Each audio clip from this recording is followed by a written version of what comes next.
ओ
जय गुरुदेव फ्रेंड्स, आप सभी को स्वस्था अभियान पे हार्दिक अभिनंदन है। आप सभी का स्वागत है। दोस्तों,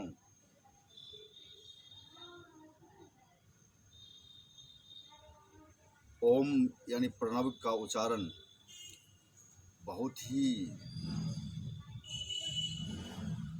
सही तरीके से करना चाहिए, बहुत शालीन भाव में करना चाहिए, क्योंकि इसका ध्वनि शरीर के अंदर में बहुत सारे वाइब्रेशन को उत्पन्न करती है। ओम एक अमृत वेदा ध्वनि है। ओम बीजाक्षर है वेद का, और बीजाक्षर से मतलब होता है कि एक सिंबॉलिक अल्फाबेट, जैसे ओम ऐंग ह्रीं क्लीं चामुंडाय विच्चे, ऐंग ह्रीं क्लीं ऐंकारी सृष्टि रूपाय, ह्रींकारी प्रतिपालका, क्लींकारी काम रूपिण्ये, बीज रूपे नमस्ते। तो सबका शब्द जो वर्ण है, सबका मीनिंग अलग होता है। सभी वर्ण जो है सो जो बीजाक्षर हैं मीनिंगफुल है। अभी हमने 7 बार जो ओम का ध्वनि किया, तो उससे मतलब होता है हमारा जो उद्देश्य था। कई अर्थ निकलते हैं, मगर मैं जो एक एविडेंस आपको स्वस्था अभियान पे जितने भी चीज़ें बताई जाती है, सब एविडेंस के साथ बताई जाती है।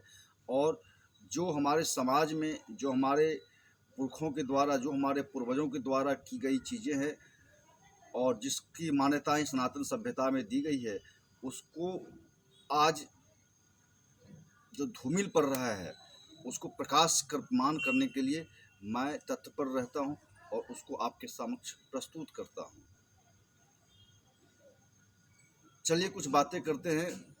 जो हमारी जो परंपराएं हैं, जिस परंपरा से आती हुई चीज़ है, सनातन विधा से आई हुई आती हुई चीज़ है, और जो आज हमारे जनरेशन के साथ समाप्ति के कगार पे जाती जा रही है, उसे शाश्वत सत्य है, इसे कैसे माने।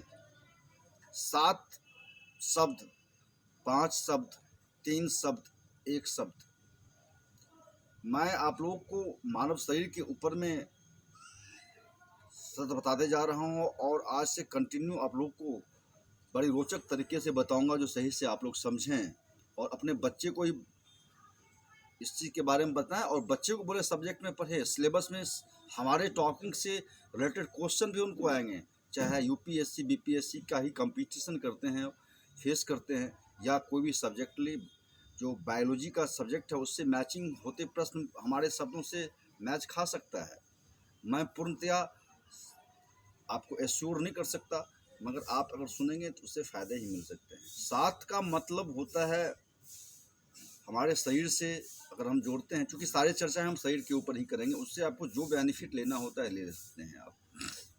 तो आज से मेरा चैप्टर 1 शुरू होता है और मैं आपको बताऊंगा सचित्र भी कभी कभी, आज तो बोर्ड नहीं है हमारे पास, मगर मैं शरीर का जो एक डायग्राम है उसके अकॉर्डिंग भी आपको सारी चीज़ें, एक जो जिसको आज बायोलॉजिकल एक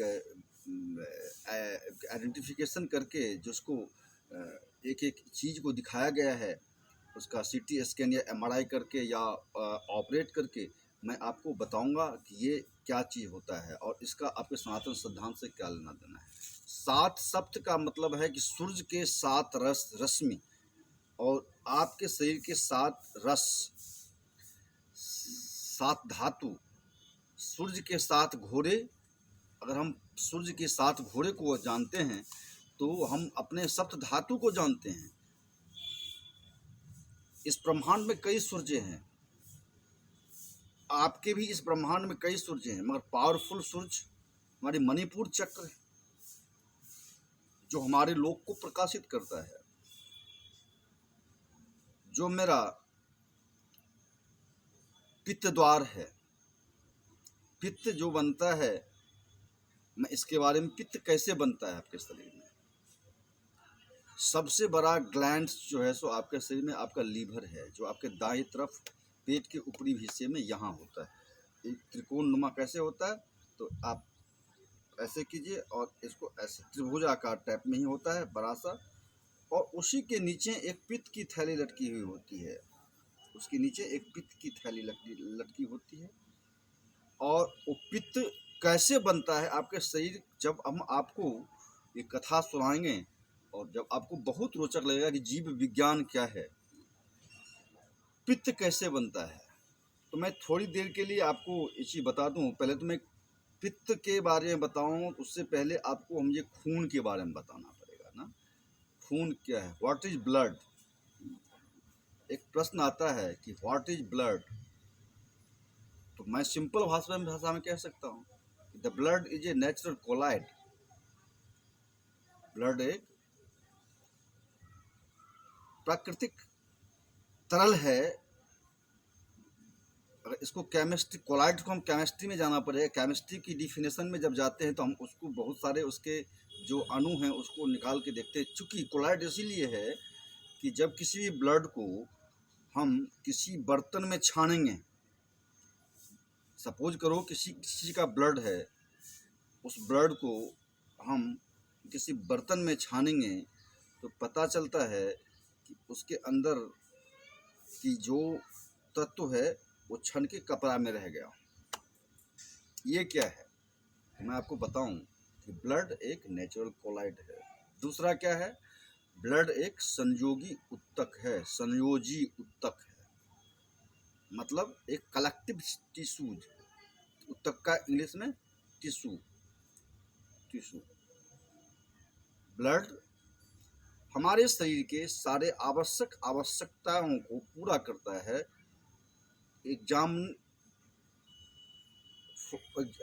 फॉर एग्जाम्पल कि ब्लड जो लाल दिखता है वास्तविक में लाल होता नहीं, तो ब्लड लाल क्यों होता है, एक प्रश्न यहाँ भी आ गया। ब्लड के अंदर ही 4 क्वेश्चन आ गए आपके। ब्लड लाल क्यों होता है, बिकॉज ब्लड के अंदर पाए जाने वाली हेमोग्लोबिन, और हेमोग्लोबिन क्या है, haemoglobin is an iron. Haemoglobin एक आयरन है जो किससे मिलता है, हमें हरे पत्तियों से मिलता है। कोलोफॉर्म युक्त जो भोजन करते हैं हम, उससे मिलता है, हरी सब्जियों से मिलता है, हमें हरे पत्तों से मिलता है। हमें हमारी जो है सो एक एक चीज़ है। अब ये पत्ते हैं आपके, चलिए मैं एक ले ही लेता हूँ। ये हमारा ये कोयल है हमारा, इसमें प्रचुर मात्रा में आरबीसी है, आरबीसी का भंडार है। आरबीसी क्या है, आरबीसी जो है होमोग्लोबिन्स का count. RBC red blood carpet कहा जाता है उसे, कार्पल्स का, sorry, red blood carpal, red blood carpal, मतलब आरबीसी का फुल फॉर्म है रेड ब्लड कार्पल। जो रेड ब्लड कार्पस है उसके अंदर उसका काम क्या है हेमोग्लोबिन का, कि हमारे शरीर के जितने भी प्राणदायिनी चीज़ें हैं उसको ट्रांसपोर्ट करना, मतलब ऑक्सीजन को फेफड़े से हमारे शरीर तक पहुंचाना और कार्बन डाइऑक्साइड को हमारे शरीर से बाहर निकालना।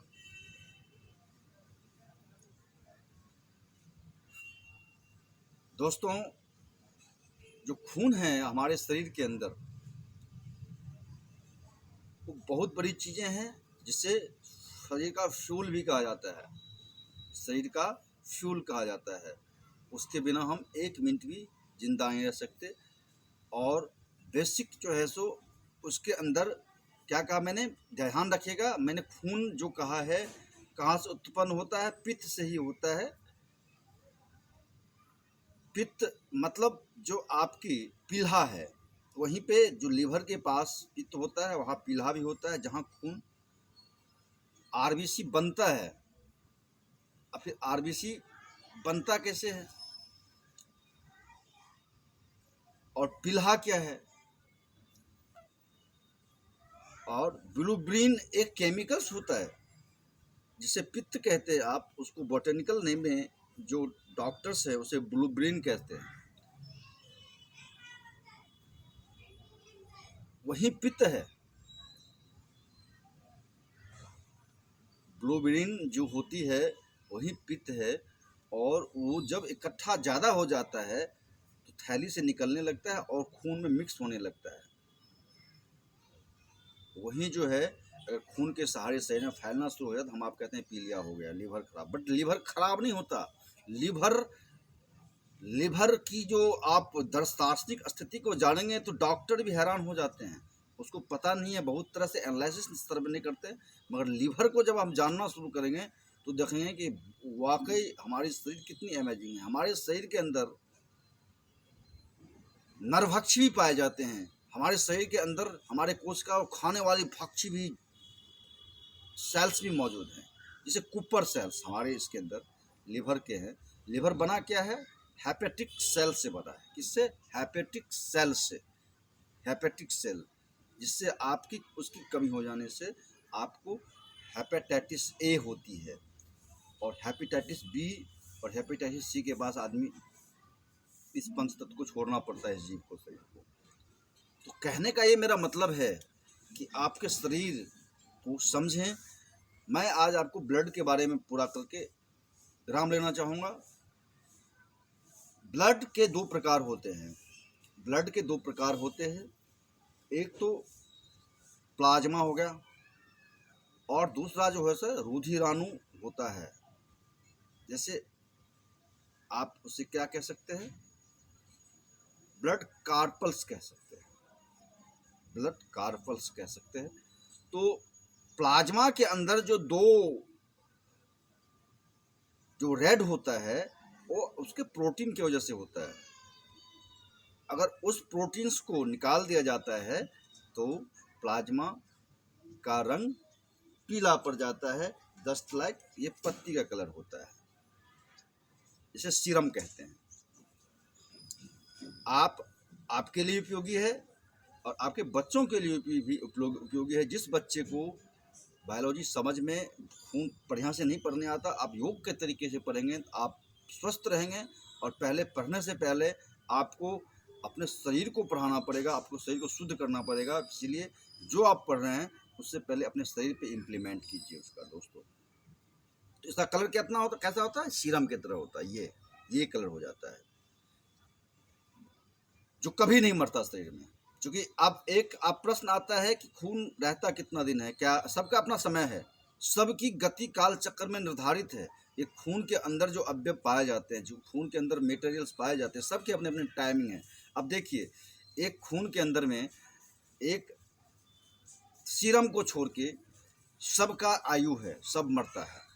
रेड ब्लड सेल्स जो है सो 120 दिन का मेहमान होता है। 120 डेज ओनली, 120 डेज।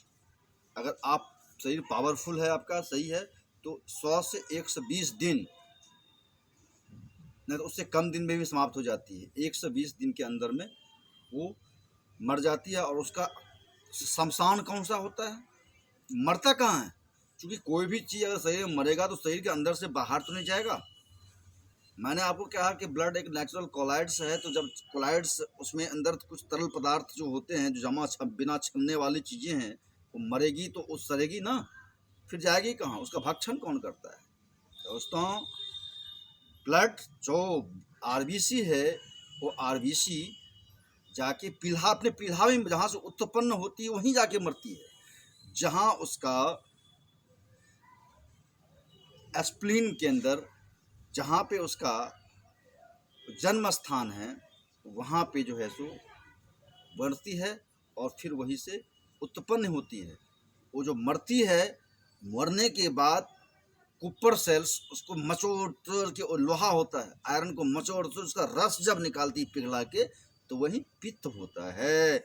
वही जो है सो आपके गॉल ब्लाडर्स में जाके जमा होता है, वही पित्त है।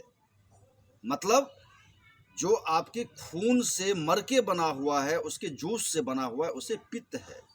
इसके चैप्टर को हम अलग लेके चलेंगे, समझाएंगे आपको पित्त क्या है और पित्त आपके शरीर में कैसे काम करता है, हम आगे बताएंगे आपको अगले वीडियो में। मैं आज ब्लड पे ही समाप्त करना चाहता हूँ। तो वहीं से जो है सो उसी पिल्हा से आपके आरबीसी उत्पन्न भी होते हैं और उसी पिल्हा में उसे मार भी दिया जाता है। जब ज़्यादा मार देता है, मरना शुरू हो जाता है। कुपर सेल्स जब से ज़्यादा को खाने लगता है, भक्षी कोशिकाएं हैं, कुपर सेल के अलावे और भी 1-2 भक्षी कोशिकाएं हैं जो वहाँ पे इस चीज़ों को खाने और मारने के लिए बना हुआ है। और इधर हम आते हैं, चलिए चलते हैं थोड़ी देर के लिए कि आपको संक्षिप्त में समझाएं। इसमें और हम समझाना चाहते थे, मगर और हम आपको इधर आते हैं कि ब्लड को समाप्त करना है मुझे, तो बच जाता है इधर रुधिराणु। मतलब रुधिराणु, ब्लड के 2 पॉइंट्स, प्लाज्मा और रुधिराणु के अंदर। प्लाज्मा को बता दिया मैंने, सीरम है, प्लाज्मा शाश्वत है। और इधर पर बच जाता है रुधिराणु में होता है RBC, red blood carpals, WBC, white blood carpals, और इधर बचता है क्या आपका प्लेटलेट, बिंबाणु जिसे कहते हैं। अब हम उसको, उसके बारे में, रेड ब्लड कार्पल्स क्या है जानते हैं, उसके आकार को जानते हैं। तो उसका आकार बिल्कुल अंडाकार सेल्स में अगर देखा जाता है, जो एग्जामिन करके देखा है, तो मैंने रिसर्च करके देखा है और एग्जामिन करके भी देखा है, उससे रिसर्च में दिया है, उसमें गोल होता है। आरबीसी का कोई केंद्रक नहीं होता, कोई पॉइंट नहीं। मतलब केंद्रक मतलब जिसपे एक केंद्र पे नाचती रहती है, किसी कोई भी कोशिका का अपना केंद्र होता है, न्यूक्लियस होता है, जिसके सेंटर पैथ में वो अपने एनर्जी के साथ नाचती है, इलेक्ट्रॉन, न्यूट्रॉन, प्रोटॉन के साथ। तो आप लोग को पता होना चाहिए। और तो कोई केंद्रक नहीं होता। और हमारे खून के अंदर में कम से कम 50,000 से ऊपर होना चाहिए, मिलियन तो होना चाहिए,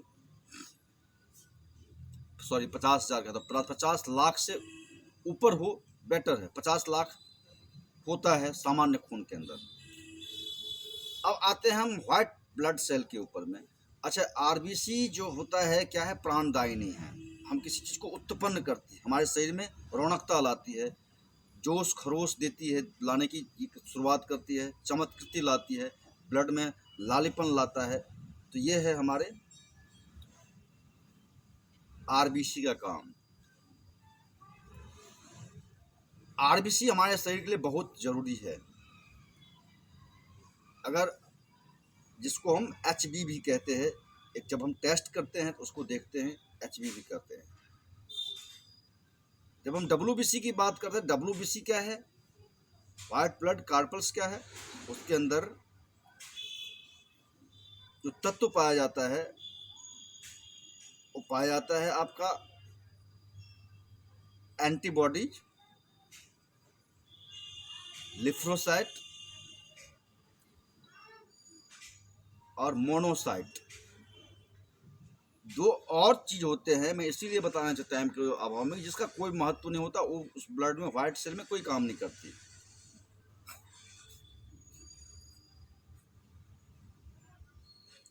अब देखिए कितनी दार्शनिक चीज़ें हैं कि ब्लड के अंदर में जब किसी को आप जाके पूछेंगे, किसी डॉक्टर से जाके पूछिए कि हमारे ब्लड सेल्स क्या हैं, तो वाइट ब्लड सेल के अंदर जो एंटीबॉडी है वो क्या है, उसका कलर, उसका क्या है, जो वाइट ब्लड सेल है उसका जो है सो बिंब के आकार का है। उसमें लिम्फोसाइट्स जो है so T type T cell भी कहते हैं, उसे क्या कहते हैं, टी सेल। लिम्फोसाइट का काम क्या होता है कि एंटीबॉडी के द्वारा आइडेंटिफाई किया गया वायरस और विषाणु या जीवाणु को जो शरीर के अंदर प्रवेश कर गया, जिसका इसमें रहने का तत्व नहीं है, एज ए वो बॉर्डर फोर्स है। वो आपको देख लिया किसी भी चीज़ को, वो तुरंत अलर्ट करेगा, और लिम्फोसाइट, लिम्फोसाइट, लिम्फोसाइट, किसको घुसपैठ या घुस गया है, जाओ और मार दो, हमारे लिए हानिकारक है। जिस प्रकार हमारे भारत के बॉर्डर पे अगर कोई पाकिस्तानी या किसी बॉर्डर से बाहर से चीनी घुसते हैं, तो हमारे फौजी जो है सतर्क हो जाते हैं और इस्तेमाल किसका करते हैं, गन का। तो लिम्फोसाइट एक मशीन गन के समान है जो घूमती रहती है और जहाँ भी मिले उसे मार देती है। अब मारने के बाद जैसे कि आरबीसी को भक्षण करने के लिए कब्रस्ता उसका शमशान घाट बना हुआ है, उसी का घर ही उसका शमशान है। समझिए दर्शन को, हमारे शास्त्र में भगवती का क्या रूप है और कैसे इसको समझने का मिलेगा। और मैं फिर एक्सप्लेन करूंगा ब्लड को आपको दार्शनिक तौर पे, हमारे माताओं का क्या रोल है इसके अंदर। उसी प्रकार भाई व्हाइट सेल मर गया तो जाएगा कहाँ, वो जाके मोनोसाइट को कहता है, मोनोसाइट जाके उसे खा जाता है। और तो हर एक चीज के अंदर एक भक्षी चीजें होती है। बिना 3, बिना 5, बिना 7 का कोई निर्माण संभव नहीं है, बिना 2 का कोई निर्माण संभव है ही नहीं, 1 का कोई निर्माण नहीं होता। अंक मैथ का यहाँ पे ये उपयोग होता है। रही प्लेटलेट की बात, तो प्लेटलेट क्या है, प्लेटलेट को बिंबाणु कहते हैं। बिंबाणु वो हमें शक्ति देती है। उसका काउंट कितना रहना चाहिए, उसका काउंट कम से कम 2 लाख होना चाहिए, जिससे आप किसी भी रोगों से लड़ सकते हैं, ठीक है ना। अगर कम होता है तो आपको थकान, पाँव में दर्द, तलबे में दर्द, झंझनाहट, डिप्रेशन, हेडेक, थकान, सेक्सुअल प्रॉब्लम्स, इस तरह की चीज़ें आपको आती रहती है। तो इसीलिए शरीर का मैनेजमेंट क्या है, मेडिसिन को कम लें, आप एंटीबायोटिक को कम प्रेफर करें, विटामिन्स को ज़्यादा करें। विटामिन्स में भी जो आर्टिफिशियल विटामिन्स होते हैं, आपको पता होना चाहिए कि आपके लीवर उसे एक्सेप्ट नहीं करता। विटामिन्स कभी भी शरीर में इकट्ठा नहीं होता। जितना % जिस भी अंग को जरूरत पड़ता है, उसके बाद वो उसको बड़ी आंत को भेज देते हैं। जो स्मॉल इंटेस्टाइन है वो आपकी चीज़ों को रखता, चूँकि लीवर उसे एक्सेप्ट ही नहीं करता, चूँकि रस तो जाना है लीवर को ना, इंटेस्टाइन क्या करेगा लेके। जो आमाशय से जो आपका निकलता है वो तो सीधा छोटी आंत के बाद चला जाता है उधर। इसीलिए इस चीज़ को देखें, और मैं आगे इस विषय पे चर्चा करूँगा। और योग की ये स्थिति को कुंभक, हाँ मैं ब्लड के बारे में 2 चीज़ बता देता हूँ। 10,000 होना, इधर आपका ये होना चाहिए, 2 लाख होना चाहिए क्या, वाइट क्या नाम क्या, प्लेटलेट्स। कम से कम 10 लाख आपका जो है सो होना चाहिए वाइट ब्लड सेल, और ये होना चाहिए कम से कम 50 लाख से ऊपर। तो दोस्तों सबसे बड़ी चीज़ क्या है कि हम सब की आयु है, वाइट ब्लड सेल का जो है सो 40 से 45 दिन का आयु होता है, इसका भी, प्लेटलेट्स का भी उसी के आसपास होता है, और इसका 120 दिन का। सब अपने अपने जगह पे मर जाते हैं फिर जन्म लेते हैं। इसीलिए शरीर कि हर एक सेल्स मरते हैं और जन्म लेते हैं, मृत्यु और जन्म तत्क्षण होता रहता है आदमी का, ये प्रूव्ड है। ये जो कहा गया है शास्त्रों में कि मनुष्य अमृत पुत्र है, इसे जोर, रोग और जड़ता तभी आता है जब आप बुलाते हैं। इसी प्रकार आपसे जय श्री राम। हम कुंभक की स्थिति में होते हैं क्या?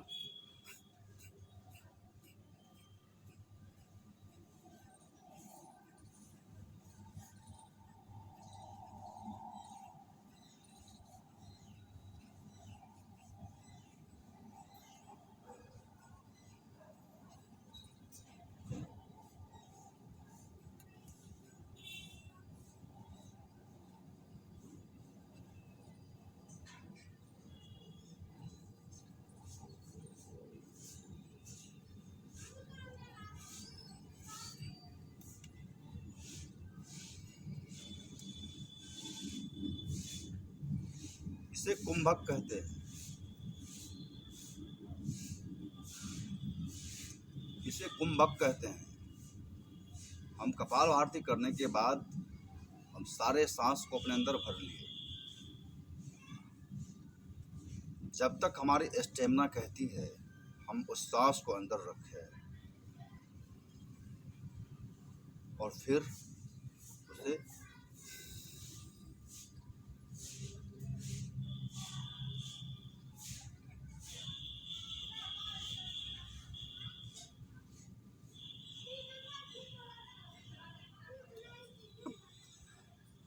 खूब तन्मयता से बाहर छोड़ दें। इसे रेचक कहते हैं। तो जब तक हम योग को सही मायने में समझे कि नहीं करेंगे तो हमें योग डिसऑर्डर भी देते हैं और बहुत तरह की बीमारी भी फैलाते हैं। हमें शरीर को समझना चाहिए। हमें अपना डॉक्टर खुद बनना चाहिए। अगर आप स्वस्थ रहना चाहते हैं, आप उलझन में नहीं पड़ना चाहते हैं, अपना डॉक्टर खुद बनना होगा। आप जब समझेंगे अपने शरीर को, अपने विज्ञान को, अपने दर्शन से, तो आपको सहायता मिलेगी। दोस्तों, इसी के साथ साथ जय श्री राम। कल और भी टॉपिक पे हमसे बात करेंगे। वीडियो लंबा होता है हमारा, चूँकि कोई कॉमेडी का वीडियो नहीं होता, आपके स्वास्थ्य से जुड़ी होती है, इसीलिए पूरा देखिए, आपको फ़ायदा ही मिलेगा। एक एक शब्द कॉस्टली होते हैं हमारे इसमें। बहुत रिसर्च करके आप लोग के साथ लाता हूँ मैं इसे, और बहुत चीज़ों को प्रत्यक्षतः हम अपने साथ लाते हैं और आपको तभी कराते हैं हम इमोशन, कंप्रेशन और इम्प्रेशन। जबकि पीछे मैंने लॉकडाउन में इम्प्रेशन को छोड़ दिया, इसीलिए कि इम्प्रेशन को जानने के लिए हमें शरीर को जानना पड़ेगा, हमें ब्लड को जानना पड़ेगा, हमें लीवर को जानना पड़ेगा, किडनी को जानना पड़ेगा, हमारे ग्लैंड्स को जानने पड़ेगा, पिट्यूटरी, पीनियल्स, या उसके जो दिमाग के अग्रभाग है, मध्य भाग है, पश्च भाग है, या जो हमारे मेडुला है, जो हमारे जो पॉन्ड्स हैं, जो हमारे हाइपरथैमिया है, थैमिया है, थैलमिया है, सबको जानना पड़ेगा। इस सब चीज़ के लिए हमें तभी हम इम्प्रेशन पे जा सकते हैं। इसके लिए हम इमोशन ज़रूरी है। इमोशन के बाद कंप्रेशन के मोड में हम जो एक्सरसाइज की बाद में पुशिंग किया था, कहा था मैंने, इसकी ज़रूरत है। तो आगे हम इस पे बात करेंगे, चर्चा करेंगे, और आगे आपको हम कल इमोशन के मोड में और आगे चैप्टर में बात करेंगे आपसे। इसी के साथ जय श्री कृष्णा, जय श्री राम। हम फिर आपसे मिलेंगे इस विषय